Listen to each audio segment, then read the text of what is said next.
नमस्कार, मैं हूं अखिलेश पांडे और आप देख रहे हैं सी न्यूज़ भारत। वक्त हो चुका है न्यूज़ बुलेटिन का। इस बुलेटिन में हम जानेंगे कि कहां कार की टक्कर में होमगार्ड सहित 3 लोग गंभीर रूप से हुए घायल, कहां जिप सदस्य ने स्कूल के जर्जर भवन का किया निरीक्षण। साथ ही जानेंगे कि कहां जिला कचहरी से घर लौट रहे अधिवक्ता के साथ की गई मारपीट। ऐसी तमाम खबरों पर आई विस्तार से करते हैं चर्चा। गोरखपुर के अब हर थाने पर ये जन सुनवाई केंद्र का बोर्ड देखने को मिलेगा आपको। अगर आपको कोई समस्या हो या परेशानी हो तो सीधे थाने पे पहुंचने के बाद आप जन सुनवाई केंद्र के अधिकारी से संपर्क कर सकते हैं। ये दिन और रात केवल आपके ही स्थानों पर मौजूद रहेंगे, जिसमें एक सब इंस्पेक्टर, एक कांस्टेबल और एक महिला कांस्टेबल की टीम होगी जो सिर्फ और सिर्फ आपके मामलों की सुनेगी और इतना ही नहीं, आपकी ओर से दिए गए एप्लीकेशन पर भी कार्यवाही करेगी।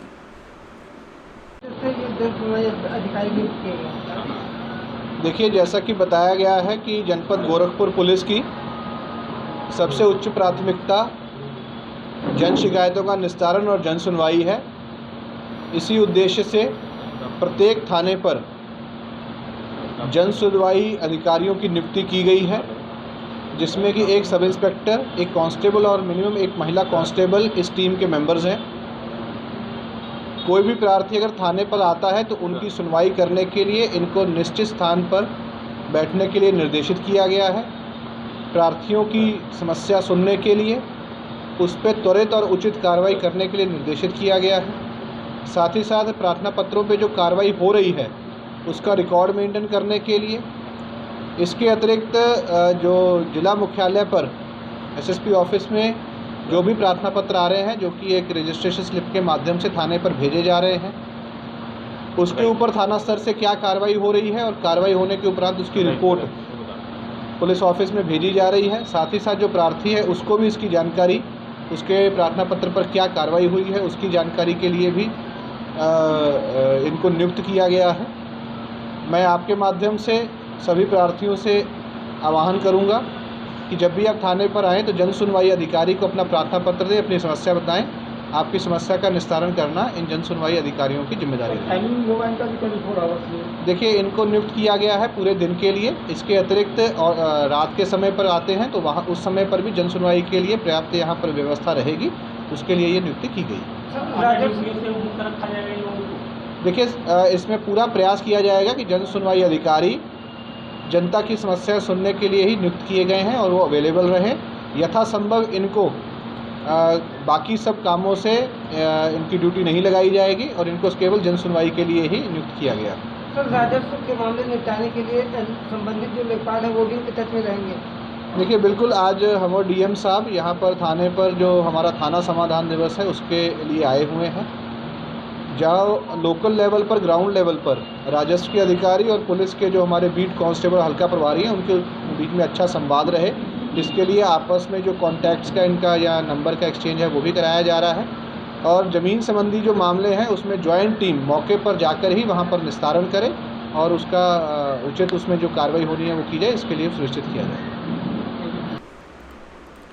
गोरखपुर से सी न्यूज़ संवाददाता गुणानंद ध्यानी की रिपोर्ट। जन सुनवाई थाना दिवस के तहत शासन के मंशानुरूप जनपद के सभी थानों पर थाना समाधान दिवस आयोजित किया गया। उसी क्रम में जिला अधिकारी प्रवीण कुमार लक्षकार और पुलिस अधीक्षक संतोष मिश्रा आज जिगना थाना पहुंचकर थाना दिवस पर आए फरियादियों से प्रार्थना पत्र को गंभीर से देखते हुए संबंधित विभाग के अधिकारियों को बुलाकर उनके निस्तारण के लिए दिशा निर्देश दिया। जिलाधिकारी और पुलिस अधीक्षक के आने की सूचना पर भारी संख्या में ग्रामीण अपनी अपनी फरियाद लेकर जिलाधिकारी के समक्ष उपस्थित हुए। जिलाधिकारी ने भी पूरी गंभीरता से समस्त प्रार्थना पत्रों पर विचार विमर्श करने के बाद उसके निस्तारण के लिए दिशा निर्देश दे दिए हैं। मिर्जापुर से सी न्यूज़ संवाददाता गौरव श्रीवास्तव की रिपोर्ट। मिर्जापुर कटरा कोतवाली क्षेत्र के अंतर्गत करौंधा कचार कार की टक्कर में मंडलायुक्त ऑफिस में ड्यूटी के लिए जा रहे होमगार्ड सहित 3 लोग गंभीर रूप से घायल हो गए। प्राप्त जानकारी के अनुसार मंडलायुक्त ऑफिस में ड्यूटी के लिए अपने लड़के के साथ बाइक से जा रहे 50 साल के शिव कुमार विश्वकर्मा पुत्र शिव बली मिश्रा जैसे ही कटरा कोतवाली क्षेत्र के बरौंदा कचार क्षेत्र में पहुंचे, पीछे से अनियंत्रित कार ने बाइक में जोरदार टक्कर मार दी, जिससे होमगार्ड शिव कुमार विश्वकर्मा और उनका पुत्र नौनिहाल गिरकर गंभीर रूप से घायल हो गया। वहीं अनियंत्रित कार ने बरौंदा निवासी सुरेश तिवारी को भी जोरदार टक्कर मार दी, जिससे तीनों लोग गंभीर रूप से घायल हो गए। राहगीरों की सूचना पर पहुंची पुलिस ने तीनों को मंडली चिकित्सालय में भर्ती करवा दिया है। मेरा नाम उमेश पांडे है जी। आज क्या हुआ है? एक एक्सीडेंट हुआ है, जो क्या है पूरा? ये मेरा जवान है, इसका नाम है शिव कुमार विश्वकर्मा, होमगार्ड कंपनी कोन। इनकी ड्यूटी सुबह जो है 6 बजे से 2 बजे तक आयुक्त कार्यालय न्यायालय को लगाई गई थी। ये सुबह जो है अपने घर से निकल करके जो है कमिश्नर साहब के कार्यालय पर ड्यूटी करने के लिए जा रहे थे। इनका लड़का जो है प्रतिदिन की भांति इनका लड़का जो है मोटरसाइकिल से इनको बैठा करके इनके वहाँ पर छोड़ने जा रहा था ड्यूटी स्थल पर। जैसे ही बरौधा कचार मोड़ पर ढलान पर इनकी बाइक पहुंची, पीछे से बोलेरो वाला इनको धक्का मार दिया और वहीं पर ये दोनों गिर गए। ये भी गिर गए, इनका बच्चा भी गिर गया। इससे इनको जो है कि सर में भी चोट लगा है, पैर में भी चोट लगा है। इनके बच्चे के भी सर और सीने में चोट लगी है। तो यहाँ हॉस्पिटल में ये लोग भर्ती हैं? हाँ, हॉस्पिटल में लोग स्थिति। मिर्जापुर से सी न्यूज़ संवाददाता गौरव श्रीवास्तव की रिपोर्ट। नीलांबर पीताम्बरपुर पूर्वी जिला परिषद सदस्य विजय राम ने आज कुंटरी स्थित रामकेश्वर उच्च विद्यालय का निरीक्षण किया। स्कूल की दयनीय स्थिति होने की सूचना और विद्यालय में अध्ययनरत छात्रों के अभिभावकों के द्वारा उन्हें शिकायत मिली थी। इसी के बाद उन्होंने ये निरीक्षण किया है। इस दौरान स्कूल का भवन काफी जर्जर दिखाया गया, जिसके बाद उन्होंने दुख भी जताया और कहा कि विद्यालय शिक्षा का मंदिर होता है, विद्यालय काफी जर्जर हालात में है। ये चिंता का विषय है। सारे मामलों को हम जिला परिषद की बैठक में बाद में रखेंगे और संबंधित विभाग को लिखेंगे, जिससे जितना जल्दी हो पाएगा इस विद्यालय को दुरुस्त कराकर छात्र छात्राओं को बैठने योग्य बनाया जा सकेगा। पलामू से सी न्यूज़ संवाददाता अवध किशोर की रिपोर्ट। प्रयागराज जिले में जिला कचहरी से घर लौट रहे अधिवक्ता के साथ मारपीट की गई। करचना थाना क्षेत्र के भुडा गांव निवासी अरुण कुमार शर्मा जिला कचहरी प्रयागराज में वकालत करते हैं। शुक्रवार को जिला कचहरी से अपने घर के लिए मोटरसाइकिल से जा रहे थे। लगभग शाम 6:30 बजे कोहडार मार्ग पर दहसा पेट्रोल पंप के पास कुछ लोग अधिवक्ता की मोटरसाइकिल रोककर मारने पीटने लगे। मोटरसाइकिल के नीचे गिरा दिया और सभी एक साथ अधिवक्ता के ऊपर हमला करने लगे और जान से मारने का प्रयास किया। आसपास के लोगों ने बीच बचाव किया तो हमलावरों ने उनको भी पीट दिया। मारपीट होने के कारण घटना के वक्त काफी भीड़ इकट्ठा हो गई और मजमा लग गया और पुलिस को सूचना दी तो तत्काल मौके पर पहुंची पुलिस ने हमलावरों को मोटरसाइकिल सहित हिरासत में ले।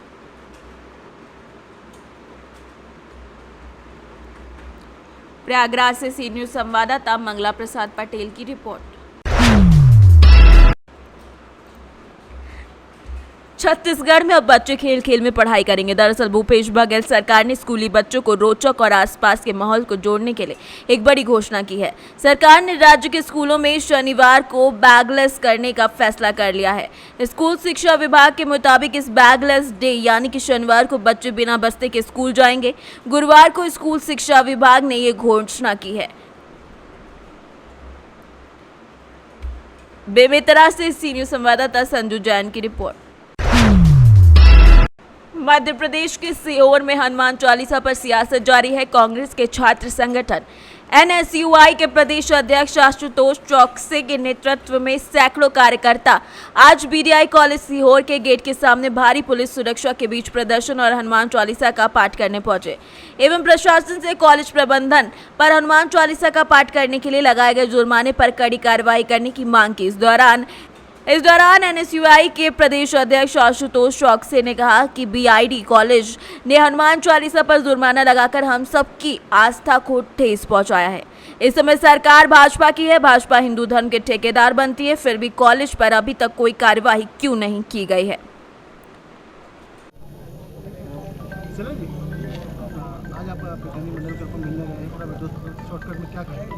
देखिए, कहीं न कहीं प्रशासन की मनमानी वीआईटी की शिकायतें लगातार आ रही थी। आज धार्मिक भावना की बात थी और जिस तरीके से सनातन धर्म को मानने में हनुमान चालीसा के पाठ पे उन्होंने जुर्माना लगाया, तो कांग्रेस पार्टी ने इसका विरोध किया। एनएसयूआई के हमारे प्रदेश अध्यक्ष जी आए और हम सब तमाम youth Congress, NSUI, Congress party के लोग आज प्रबंधन से मिले। उनसे मांग की है कि सबको एक स्थान दें जहाँ पर वो अपनी अपनी धार्मिक जो स्वतंत्रता है उसको पूरी कर सके, अपने धर्म को मानने का स्थान मिले, ताकि अपनी पूजा अर्चना और अपने अपने धर्म के हिसाब से वहाँ पर वो अर्चना कर सकें। दूसरी बात ये है कि एफआईआर होना चाहिए। जब प्रदेश के बाहर कुछ मसला होता है तो उस पर एफआईआर होती है, तो निश्चित रूप से जब वो मामलों में हुई है तो होना चाहिए। तो मध्य प्रदेश का मामला है, मुख्यमंत्री के गृह के जिले का मामला है, अभी तक वीआईटी के खिलाफ एफआईआर हो जानी चाहिए थी। और हम मांग करते हैं भारतीय जनता पार्टी से कि वो हमारे सनातन धर्म की कहीं ना कहीं आहत हुई है, आप इसके लिए कार्यक्रम होता है तो सबसे पहले राजीव गुजराती मैदान में रहते हैं। कल भी सबसे पहले आप लोगों ने पुतला दहन किया, आज आए हैं, क्या कहेंगे इस पूरा घटना को शॉर्टकट? देखिए,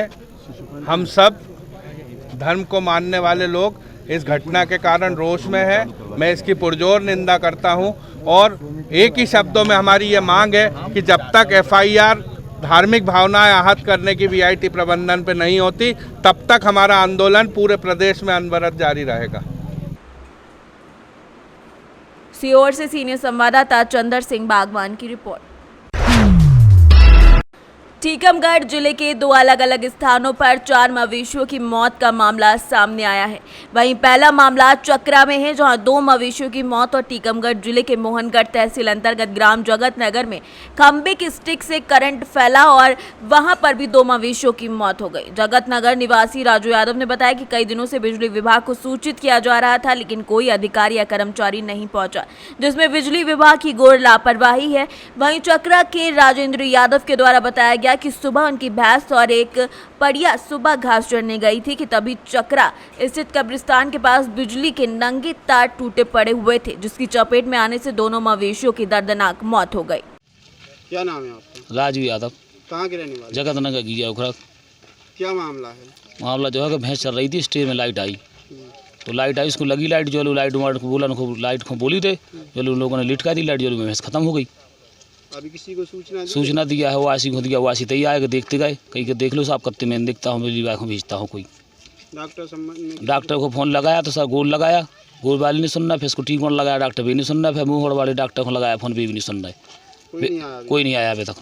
1-1.5-2 घंटा हो गया अभी कोई। सीताराम यादव। सीताराम जी बताइए, जो घटना घटी है क्या है पूरी घटना? पूरी घटना जी है, श्रीमान जी के रात में ताल टूटी, रात में कितने बजे? 11 बजे के लगभग। हाँ। फोन लगाया एमपीवी को, तो एमपीवी वालों ने फोन नहीं उठाया है।